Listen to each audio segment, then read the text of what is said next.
5ನೇ ತರಗತಿ ಕನ್ನಡ ಗದ್ಯ ಭಾಗ 5 ಪಂಚರಶಾಲೆ ಪ್ರಶ್ನೋತ್ತರಗಳು. ಕೆಳಗಿನ ಕವಿಗಳ ಜನ್ಮಸ್ಥಳ, ಕಾಲ, ಪ್ರಶಸ್ತಿಗಳನ್ನು ಕುರಿತು ವಾಕ್ಯ ರೂಪದಲ್ಲಿ ಬರೆಯಿರಿ. ಕೃತಿಕಾರರ ಪರಿಚಯ. ಬಿ.ವಿ. ಕಾರಂತ. ಬಿ.ವಿ. ಕಾರಂತ ಅವರು ಸಾಮಾನ್ಯ ಶಕ 1928ರಲ್ಲಿ ದಕ್ಷಿಣ ಕನ್ನಡ ಜಿಲ್ಲೆಯ ಬಂಟ್ವಾಳ ತಾಲೂಕಿನ ಮಂಚಿ ಗ್ರಾಮದಲ್ಲಿ ಜನಿಸಿದರು. ಇವರು ಹಿಡಿಯಪಾಸ್, ಗೋಕುಲ ನಿರ್ಗಮ, ಶಿವಕುಮಾರ ಸ್ವಾಮಿ ಮುಂತಾದ ಪ್ರಸಿದ್ಧ ನಾಟಕಗಳನ್ನು ನಿರ್ದೇಶಿಸಿದ್ದು, ರವೀಂದ್ರನಾಥ ಟಾಗೋರರ ಬಂಗಾಳಿ ನಾಟಕವನ್ನು ಪಂಜರಶಾಲೆ ಎಂದು ಕನ್ನಡಕ್ಕೆ ಅನುವಾದಿಸಿದ್ದಾರೆ.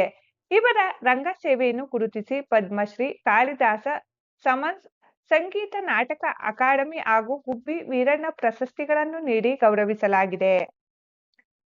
ಬಿ.ವಿ. ಕಾರಂತ ಪೂರ್ಣ ಹೆಸರು ಬಾಬು ಕೋಡಿ ವೆಂಕಟರಮಣ ಕಾರಂತ. ಅಭ್ಯಾಸ.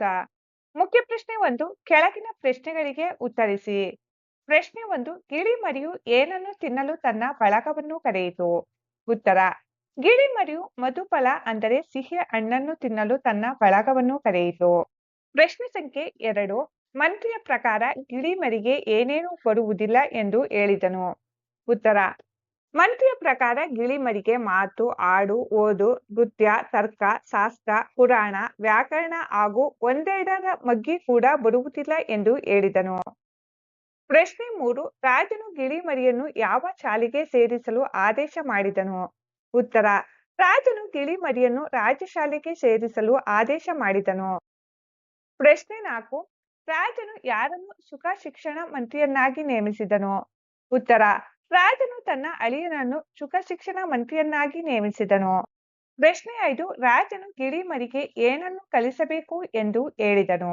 ಉತ್ತರ: ರಾಜನು ಗಿಳಿ ಮರಿಗೆ ಸಭ್ಯತೆ, ಶಾಸ್ತ್ರ, ವ್ಯಾಕರಣ ಹಾಗೂ ಸುಸಂಸ್ಕೃತ ತನವನ್ನು ಕಲಿಸಬೇಕು ಎಂದು ಹೇಳಿದನು.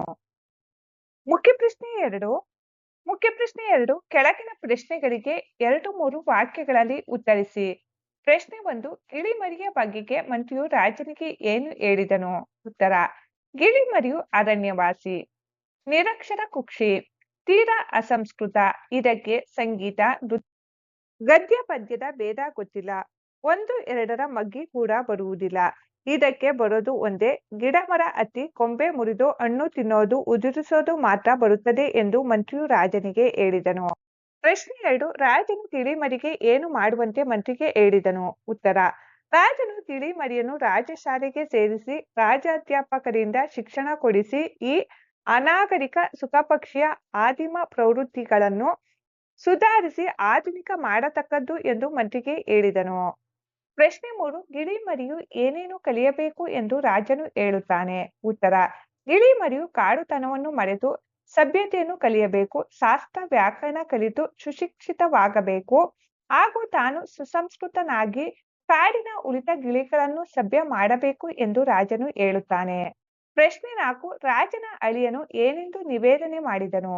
ಉತ್ತರ: ಗಿಳಿ ಮರಿಯನ್ನು ರಾಜಶಾಲೆಗೆ ಸೇರಿಸುವ ಮೊದಲು ಅದರ ಅಸಭ್ಯತೆ ಮತ್ತು ಅವ್ಯಕ್ತಿಗೆ ಮೂಲ ಕಾರಣವನ್ನು ಕಂಡುಹಿಡಿಯಬೇಕು.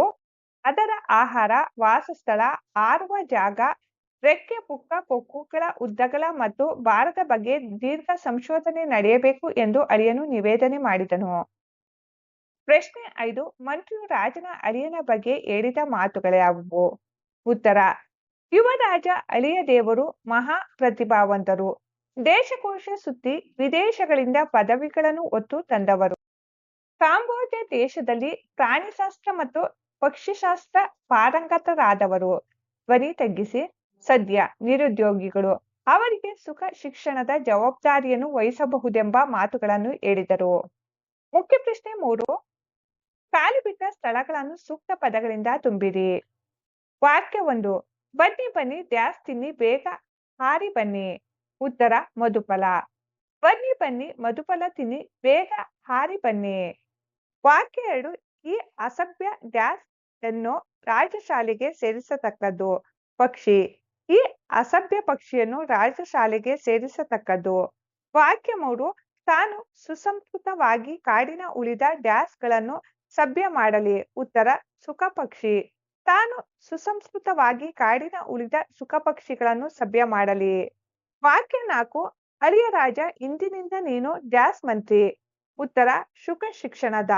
ಅಳಿಯ ರಾಜ, ಇಂದಿನಿಂದ ನೀನು ಶುಕ ಶಿಕ್ಷಣದ ಮಂತ್ರಿ.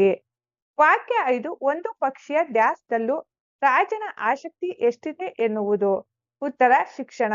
ಒಂದು ಪಕ್ಷಿಯ ಶಿಕ್ಷಣದಲ್ಲೂ ರಾಜನ ಆಸಕ್ತಿ ಎಷ್ಟಿದೆ ಎನ್ನುವುದು. ಭಾಷಾಭ್ಯಾಸ. ಭಾಷಾಭ್ಯಾಸದಲ್ಲಿನ ಮುಖ್ಯ ಪ್ರಶ್ನೆ 1. ಈ ಕೆಳಗಿನ ಪ್ರಶ್ನೆಗಳಿಗೆ ಉತ್ತರಿಸಿ. ಪ್ರಶ್ನೆ 1. ಪ್ರತ್ಯಯಗಳು ಎಂದರೇನು? ಉತ್ತರ: ನಾಮ ಪ್ರಕೃತಿಗೆ ನಿರ್ದಿಷ್ಟ ಅರ್ಥ ಬರುವಂತೆ ಮಾಡುವ ಮತ್ತು ವಾಕ್ಯ ರಚನೆ ಸಂದರ್ಭದಲ್ಲಿ ಅರ್ಥ ವಿಶೇಷಗಳನ್ನು ತಂದುಕೊಡಲು ಸಹಾಯ ಮಾಡುವ ಕಾರಕಗಳನ್ನೇ ಪ್ರತ್ಯಯಗಳು ಎನ್ನುತ್ತೇವೆ. ಇವುಗಳನ್ನು ವಿಭಕ್ತಿ ಪ್ರತ್ಯಯಗಳು ಎಂದು ಕರೆಯುತ್ತಾರೆ. 2. ಇಂದ, ನಾನು, ಅಲ್ಲಿ, ಬೇಗ, ಗೆ. ಇವುಗಳಲ್ಲಿ ಪ್ರತ್ಯಯಗಳನ್ನು ಆರಿಸಿ ಬರೆಯಿರಿ. ಇಂದ ತೃತೀಯ ವಿಭಕ್ತಿ ಪ್ರತ್ಯಯ, ಅಲ್ಲಿ ಸಪ್ತಮಿ ವಿಭಕ್ತಿ ಪ್ರತ್ಯಯ, ಗೆ ಚತುರ್ಥಿ ವಿಭಕ್ತಿ ಪ್ರತ್ಯಯ.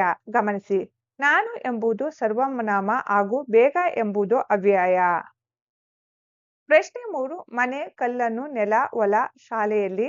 ಇವುಗಳಲ್ಲಿ ನಾಮ ಪ್ರಕೃತಿಗಳನ್ನು ಆರಿಸಿ ಬರೆಯಿರಿ. ಮನೆ, ನೆಲ, ಹೊಲ ಇವು ನಾಮ ಪ್ರಕೃತಿಗಳು. ಗಮನಿಸಿ, ಕಲ್ಲನ್ನು ಮತ್ತು ಶಾಲೆಯಲ್ಲಿ ಇವು ಪ್ರತ್ಯಯ ಸೇರಿ ಆಗಿರುವ ಪದಗಳಾಗಿವೆ. ಪ್ರಶ್ನೆ 4. ಹೂ, ಅನ್ನು, ಇಂದ, ಅಲ್ಲಿ. ಈ ಪ್ರತ್ಯಯಗಳನ್ನು ಕೆಳಗಿನ ನಾಮ ಪ್ರಕೃತಿಗಳಿಗೆ ಮಾದರಿಯಂತೆ ಹಚ್ಚಿರಿ. ಮಾದರಿ: ಮನೆ ಪ್ಲಸ್ ಹೂ, ಮನೆಯು. ಮನೆ ಪ್ಲಸ್ ಅನ್ನು, ಮನೆಯನ್ನು. ಮನೆ ಪ್ಲಸ್ ಇಂದ, ಮನೆಯಿಂದ. ಮನೆ ಪ್ಲಸ್ ಅಲ್ಲಿ, ಮನೆಯಲ್ಲಿ. ಶಾಲೆ: ಶಾಲೆ ಪ್ಲಸ್ ಹೂ, ಶಾಲೆಯು. ಶಾಲೆ ಪ್ಲಸ್ ಅನ್ನು, ಶಾಲೆಯನ್ನು. ಶಾಲೆ ಪ್ಲಸ್ ಇಂದ, ಶಾಲೆಯಿಂದ. ಶಾಲೆ ಪ್ಲಸ್ ಅಲ್ಲಿ, ಶಾಲೆಯಲ್ಲಿ. ಹೂವು: ಹೂವು ಪ್ಲಸ್ ಹೂ, ಹೂವು. ಹೂವು ಪ್ಲಸ್ ಅನ್ನು, ಹೂವನ್ನು. ಹೂವು ಪ್ಲಸ್ ಇಂದ, ಹೂವಿಂದ. ಹೂವು ಪ್ಲಸ್ ಅಲ್ಲಿ, ಹೂವಲ್ಲಿ. ಪುಸ್ತಕ: ಪುಸ್ತಕ ಪ್ಲಸ್ ಹೂ, ಪುಸ್ತಕವು. ಪುಸ್ತಕ ಪ್ಲಸ್ ಅನ್ನು, ಪುಸ್ತಕವನ್ನು. ಪುಸ್ತಕ ಪ್ಲಸ್ ಇಂದ, ಪುಸ್ತಕದಿಂದ. ಪುಸ್ತಕ ಪ್ಲಸ್ ಅಲ್ಲಿ, ಪುಸ್ತಕದಲ್ಲಿ. ಬಳೆ: ಬಳೆ ಪ್ಲಸ್ ಹೂ, ಬಳೆಯು. ಬಳೆ ಪ್ಲಸ್ ಅನ್ನು, ಬಳೆಯನ್ನು. ಬಳೆ ಪ್ಲಸ್ ಇಂದ, ಬಳೆಯಿಂದ. ಬಳೆ ಪ್ಲಸ್ ಅಲ್ಲಿ, ಬಳೆಯಲ್ಲಿ. ಹುಡುಗ: ಹುಡುಗ ಪ್ಲಸ್ ಹೂ, ಹುಡುಗನು. ಹುಡುಗ ಪ್ಲಸ್ ಅನ್ನು, ಹುಡುಗನನ್ನು. ಹುಡುಗ ಪ್ಲಸ್ ಇಂದ, ಹುಡುಗನಿಂದ. ಹುಡುಗ ಪ್ಲಸ್ ಅಲ್ಲಿ, ಹುಡುಗನಲ್ಲಿ. ರೈತ: ರೈತ ಪ್ಲಸ್ ಹೂ, ರೈತನು. ರೈತ ಪ್ಲಸ್ ಅನ್ನು, ರೈತನನ್ನು. ರೈತ ಪ್ಲಸ್ ಇಂದ, ರೈತನಿಂದ. ರೈತ ಪ್ಲಸ್ ಅಲ್ಲಿ, ರೈತನಲ್ಲಿ. ಯೋಜನೆ: 1. ಪಂಜರ ಶಾಲೆ ನಾಟಕವನ್ನು ಕಥಾರೂಪದಲ್ಲಿ ಬರೆಯಿರಿ. ಪಂಜರ ಶಾಲೆ ನಾಟಕದ ಕಥಾರೂಪ. ರಾಜನ ಉದ್ಯಾನವನದಲ್ಲಿದ್ದ ಸಿಹಿಯಾದ ಹಣ್ಣುಗಳನ್ನು ಕಂಡು ಗಿಳಿಮರಿಯೊಂದು ತನ್ನ ಬಳಗವನ್ನು ಬನ್ನಿ ಬನ್ನಿ ಮಧುಫಲ ತಿನ್ನಿ ಎಂದು ಕರೆಯಿತು. ತೋಟದ ರಕ್ಷಕರು ಕೋಲುಗಳೊಂದಿಗೆ ಬಂದು ಅಟ್ಟಿಸಿದಾಗ ಎಲ್ಲ ಗಿಳಿಗಳು ಹಾರಿ ಹೋದವು. ಆದರೆ ಹಣ್ಣು ತಿನ್ನುವುದರಲ್ಲಿ ಮುಳುಗಿದ್ದ ಒಂದು ಚಿಕ್ಕ ಗಿಳಿಮರಿ ಮಾತ್ರ ರಕ್ಷಕರ ಬಲೆಗೆ ಸಿಕ್ಕಿಬಿದ್ದಿತು. ಅಷ್ಟರಲ್ಲಿ ರಾಜ, ಮಂತ್ರಿ ಮತ್ತು ರಾಜನ ಅಳಿಯ ಅಲ್ಲಿಗೆ ಬಂದರು. ಬಲೆಯಲ್ಲಿ ಬಿದ್ದ ಗಿಳಿಮರಿ ಟೇಮ್ ಟೇಮ್ ಎಂದು ಕಿರಿಚತೊಡಗಿತು. ರಾಜನು ಇದರ ಅರ್ಥ ಕೇಳಿದಾಗ ಮಂತ್ರಿಯು, ಇದು ಅಸಂಸ್ಕೃತ ಕಾಡುಗಿಳಿ. ಇದಕ್ಕೆ ಸಂಗೀತ, ನೃತ್ಯ, ವ್ಯಾಕರಣ, ಮಗ್ಗಿ ಯಾವುದೂ ಬರುವುದಿಲ್ಲ. ಗಿಡದ ಕೊಂಬೆ ಮುರಿದು ಹಣ್ಣು ತಿನ್ನುವುದು ಒಂದೇ ಇದಕ್ಕೆ ಗೊತ್ತು ಎಂದನು. ಇದನ್ನು ಕೇಳಿದ ರಾಜನು ಈ ಅಸಭ್ಯ ಪಕ್ಷಿಯನ್ನು ರಾಜಶಾಲೆಗೆ ಸೇರಿಸಿ ರಾಜ್ಯಾಧ್ಯಾಪಕರಿಂದ ಶಿಕ್ಷಣ ಕೊಡಿಸಿ ಸುಸಂಸ್ಕೃತ ಮಾಡಬೇಕು ಎಂದು ಆದೇಶಿಸಿದನು. ಆಗ ರಾಜನ ಅಳಿಯನು ಈ ಗಿಳಿಗೆ ಶಿಕ್ಷಣ ಕೊಡುವ ಮೊದಲು ಇದರ ಅವಿದ್ಯೆಗೆ ಕಾರಣವೇನು, ಇದರ ಆಹಾರ, ವಾಸಸ್ಥಳ, ರೆಕ್ಕೆ ಪುಕ್ಕಗಳ ತೂಕ ಬಗ್ಗೆ ದೀರ್ಘ ಸಂಶೋಧನೆ ನಡೆಯಬೇಕು ಎಂದನು. ವಿದೇಶದಿಂದ ಪದವಿ ತಂದಿದ್ದ ಅಳಿಯನ ಮಾತಿಗೆ ಮೆಚ್ಚಿದ ರಾಜನು ಅವನನ್ನೇ ಶುಕ ಶಿಕ್ಷಣ ಮಂತ್ರಿಯನ್ನಾಗಿ ನೇಮಿಸಿ ವಿಶ್ವವಿದ್ಯಾನಿಲಯದಲ್ಲಿ ಶುಕ ಅಧ್ಯಯನ ಸಂಸ್ಥೆ ಸ್ಥಾಪಿಸಲು ಸಮ್ಮತಿಸಿದನು. ಕಥೆಯ ಸಾರಾಂಶ. ಒಳನೋಟ: ಸ್ವಾಭಾವಿಕವಾಗಿ ಮತ್ತು ಸ್ವತಂತ್ರವಾಗಿ ಬದುಕುವ ಪಕ್ಷಿಯೊಂದನ್ನು ಪಂಜರದಲ್ಲಿಟ್ಟು ಒತ್ತಡದಿಂದ ತಮಗೆ ಬೇಕಾದ ಶಿಕ್ಷಣ ಹಾಗೂ ಸಂಸ್ಕೃತಿಯನ್ನು ತುರುಕಲು ಹೊರಡುವ ರಾಜಪ್ರಭುತ್ವದ ಮೂರ್ಖತನವನ್ನು ಈ ಕಥೆ ವ್ಯಂಗ್ಯವಾಗಿ ತೋರಿಸುತ್ತದೆ.